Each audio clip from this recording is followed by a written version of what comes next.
インドで5月7日に発生したスチレンガス漏れ事故に関連し、LG 化学のインド法人、LG ポリマーズインディアの CEO など12人が逮捕されました。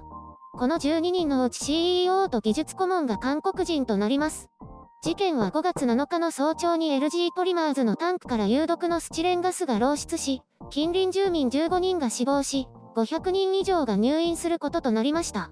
事件後、地元警察による捜査と州政府が設置した調査委員会による調査が行われていました。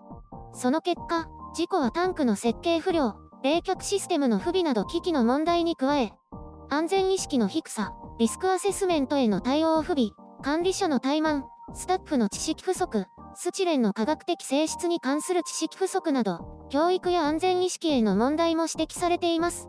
容疑は過失致死と毒性物質管理不十分などとされています。拘束期間は7月22日までの14日間で、警察は追加で拘束期間を延長することもできるそうです。LG ポリマーズは2016年に発行された16の検査命令を遵守していなかったことが今回の調査で明らかになっています。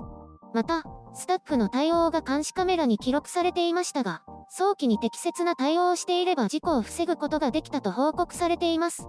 事故当時は36カ所に設置されていたサイレンが故障のため作動せず、住民に警告を知らせることができなかったことも被害を広げた原因とされています。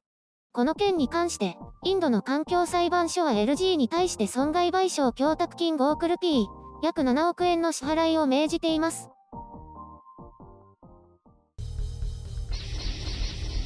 編集所管。事故自体はすでに報道された通り、悲惨な事故となってしまいましたが、事故調査委員会の報告書で安全管理レベルが全般にわたってあまりにも低かったことが露呈しました。また、こうしたスチレンタンクによる事故は世界初ということで、古い手順などの見直しを全国的に行う必要があると指摘しています。報告書は4000ページにもわたるということで、実物があったとしたら読むのも大変そうです。メディアに報告されている内容を見る限りでも、あまりにもずさんだったという一面がよくわかります。こんなにデタラメでも化学工場は動くんですね。そちらの方に関心が向いてしまいますよ。機器や設備の不備、安全意識や教育も不適切。むしろ何が適切だったのかを知りたいくらいです。ただ、この状態で操業を許していた州政府にも問題があると思いますけどね。数年前から指摘されていた事項もきちんと再監査されていないようでしたし、ここには何かしら政府の役人などの癒着があったのではと疑いたくなります。これはあくまで憶測に過ぎませんよ。当時は感染症によるロックダウン状態にもかかわらず、工場が通常操業をしていたことも問題視されています。報告書の概略を読むだけでもボロだらけ。こうしたボロを4000ページにわたって書いたのだと思われます。スラスラ書けたんでしょうかね。そもそもタンク内の温度監視設定が20度でなければならないものが35度だったというのも指摘されていますね。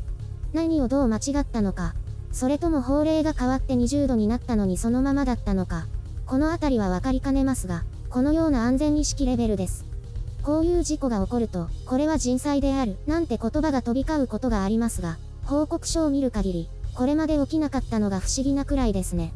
いつもなら現場のスタッフの起点で危機を回避していたのかもしれませんが、ロックダウンでスタッフが不十分だった状況なのでこうなってしまったのでしょう。こういう現場において、末端の人たちはそれほど多くの知識を要求されるわけではないと思います。しかしそれでも最低限の安全に関わる知識や危機対応の知識は必要でしょう。どうやらそれらが不足していたようですね。それはもう一層上の責任者の認識の低さもあったと考えられます。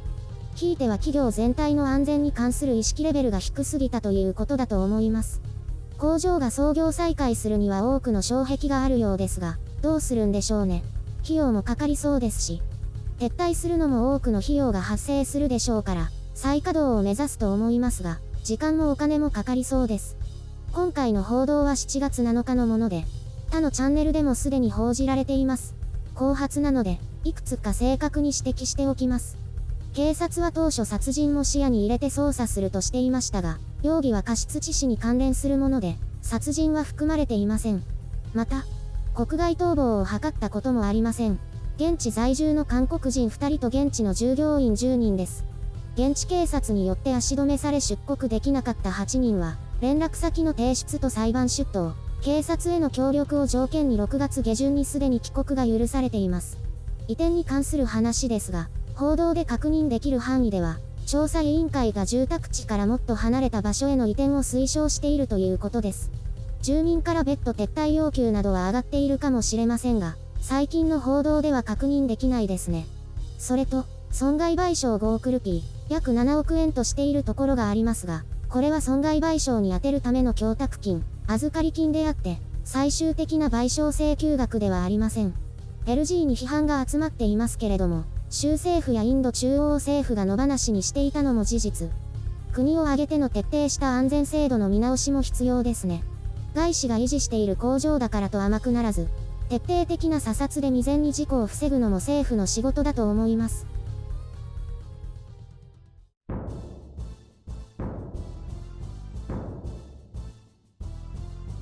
これ開きましたね。あ、覚えていました？逮捕されたってだけですよね。それとずさんな管理の実態が明らかになりました。でもそれも予想通りじゃないですか？私の感想としては予想よりもひどかったですね。こんなレベルか、と思いましたよ。すごく適当だったってことは伝わりました。危険物を扱っているとは思えない安全意識でしたね。何よりも調査委員会の方々お疲れ様って感じです。4000ページのレポート見てみたいです。4000ページってすごくないですか？写真だらけかもよ。本当に紙で4000ページなんですかね？まさか、PDF とかじゃないの？印刷が大変でしょ。ページ抜けててもバレないですよね。手動で印刷するんじゃないから抜けたりしないって。ページ番号の打ち間違いとか。それも自動だから大丈夫だって。図が逆さになっててもバレないと思いますね。それはバレないかも。裁判所とか全部読むのかな？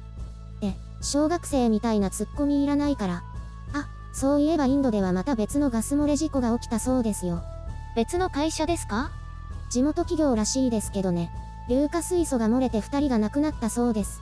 じゃあインドにも問題があるってことになりますよね。こうして続くと。ミスはどうしても起こってしまうのでこの2件だけでそう判断するのはどうかと思いますけど。なんかいじめられた。早とちりなの。そんなに勝手に結びつけない。だってそういう意味で話したんじゃないの？いや、検索したら別のが出てきただけって話。罠にはめられた。ちょっとだけ恨みます。なんでそうなるのよ。あ、そういえば最近コメントで白雪さん可愛いとか素敵とかっていうのが増えてます。何を唐突に？可愛いって書いてあったっけ？ブサイク顔が面白いとかじゃなかった？よく覚えてないですけどすごく好意的だった気がします。あの魚みたいな顔が受けてるんですよ。なぜだか知らないけど。親しみがあるってことですよね。ちょっと待って、脱線甚だしいけど。ガスなんてもういいでしょ。全然良くないよ。あ、そういえばガスって玉ねぎの腐った匂いがするじゃないですか。ええ、そうですね。こういう季節なので、玉ねぎが本当に腐ってしまって、ガスの匂いかわからなくなることがあります。この話どうしろと？玉ねぎはできるだけ外側も食べましょうって話です。そんな話してないよ。あ。